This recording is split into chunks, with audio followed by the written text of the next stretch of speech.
can read fault codes as a start.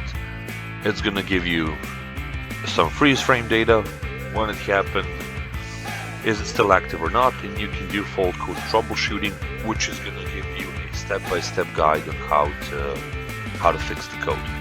So for starters, first step in initial conditions, if you can see if this solved the problem. If it didn't, you simply press no. The step number 2 is going to give you a variation of what to do again. If again it didn't, you can go with no. Check the engine control unit. Does it have this solved? No. And clear the fault codes and verify that the problem has been solved. Let's just say it did solve, and yeah, that is it.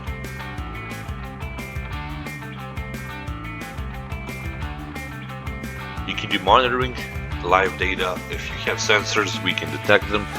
These sensors are 43 sensors that you can watch, and once you choose them, you can show them on a freeze frame, and it's going to show you what's going on in the live data selection. Or you can view the interactive panel view like this, whichever is easier for you. You also have system displays, which is for the fuel. You're going to see the graph and how it goes.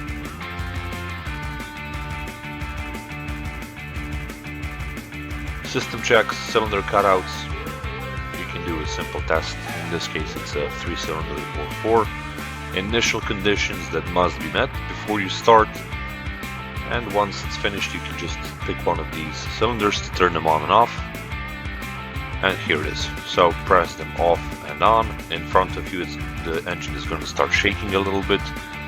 You can watch them also here. And once everything is finished, you can select another cylinder. At the end, you're going to have a quick review of what was going on in the cutout test.